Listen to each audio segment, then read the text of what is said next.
아, 답답해. 혜라님 안녕하세요. 저는 소중하다는 개념에 대해 왜곡된 마음이 있어요.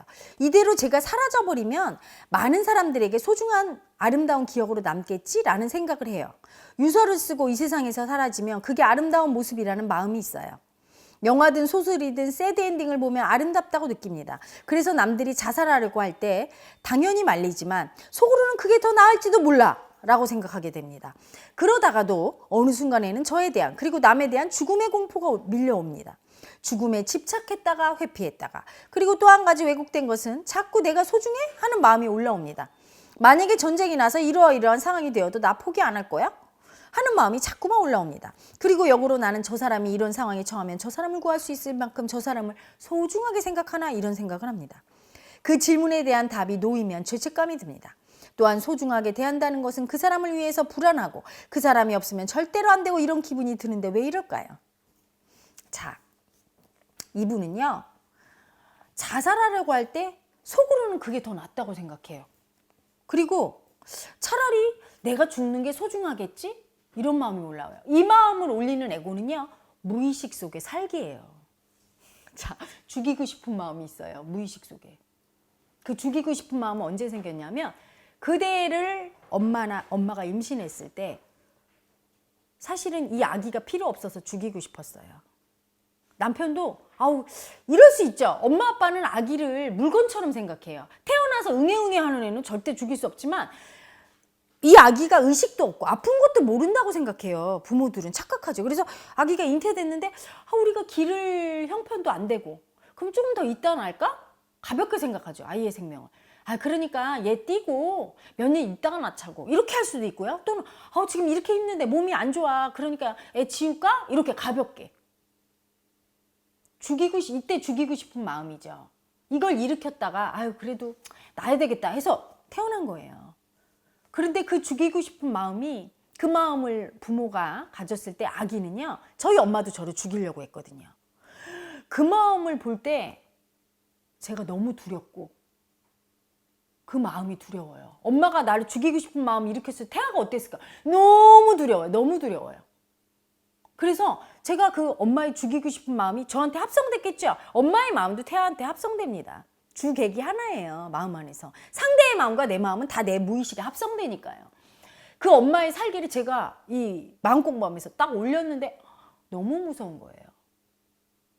그래서 올리지를 못했거든요. 한동안 무서워서 도망 다녔어. 근데 이분도 자기 속에 그 죽이고 싶은 살기를 온전히 알아차릴 수가 없죠. 그 살기가 올라올 때 대신 이렇게 올라와요. 죽이고 싶어 이렇게 올라오면 너무 무서우니까 대신에 차라리 죽는 게 나아. 그리고 나한테 속살거려요. 그 살기가 네가 죽으면 소중하게 남아.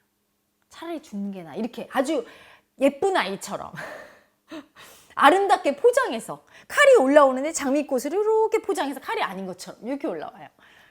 그리고 남들이 죽을 때 차라리 그게 더 나을지도 몰라. 이런 마음이 올라오는데 감추죠. 왜? 죽음이란 아주 나쁜 거라고 생각해요. 무서운 거라고 생각해요.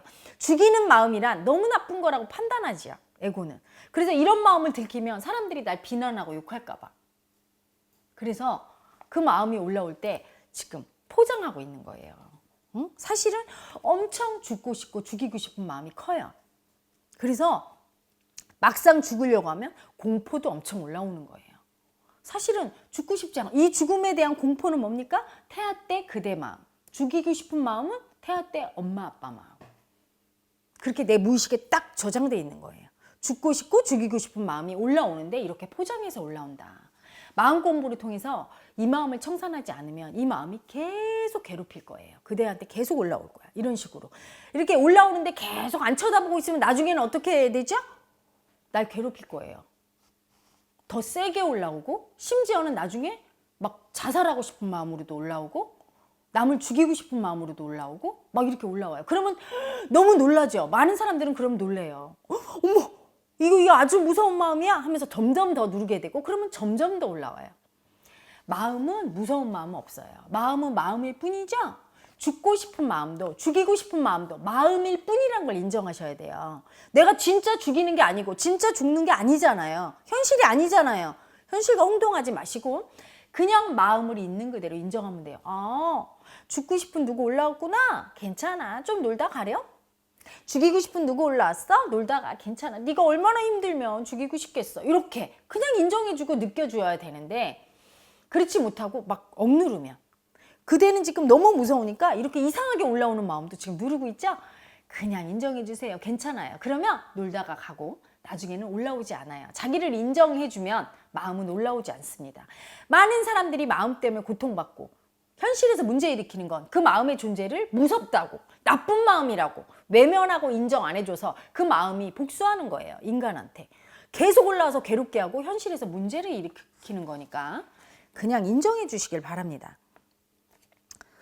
그리고 마지막에 소중하게 대한다는 것은 그 사람을 위해서 불안해하고 그 사람이 없으면 절대로 안 되고 이런 마음을 일으키는 거라고 생각한다고. 이거는요. 엄마가 나를 사랑했던 방식이 사랑을 준 게 아니라 엄마는 나를 사랑하는 게 걱정, 근심.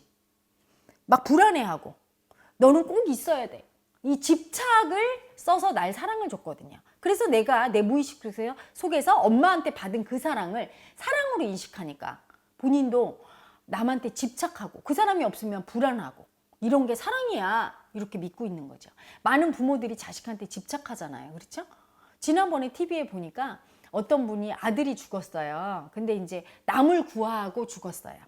그래서 얼마나 힘들고 슬프냐고 물었더니 뭐라고 얘기하냐면 이 어머님이 참 훌륭하신 분이더라고요. 내 아들이 그래도 남의 생명을 여러 구하고 죽었으니까 오히려 감사한 일이죠. 행복할 겁니다. 이게 도인이시더라고요. 마음을 집착이 아닌 꼭 너는 살아있어야 돼 이 마음이 아닌 그래도 그 사실을 인정하고 아들을 영원히 기억할 사람들이 있어서 다행이라고. 우리 아들이 구한 사람들은 죽을 때까지 우리 아들을 기억할 거잖아요. 그럼 우리 아들은 그때까지 살아있는 거죠. 이렇게 얘기하시는데 세상에 마음을 아시는 분이죠. 그렇죠? 응? 이미 일어난 상황을 받아들이고 아들을 아름답게 기억하고 집착이 아닌 진짜 사랑을 쓰고 아들을 아름답게 기억하고 영원히 사랑하는 엄마 마음을 쓰시더라고요. 집착은 사랑이 아니죠. 그거는 괴로움이에요. 그 괴로움을 받고 집착을 받고 그걸 사랑이라고 느끼는 마음이 있습니다. 무의식 속에.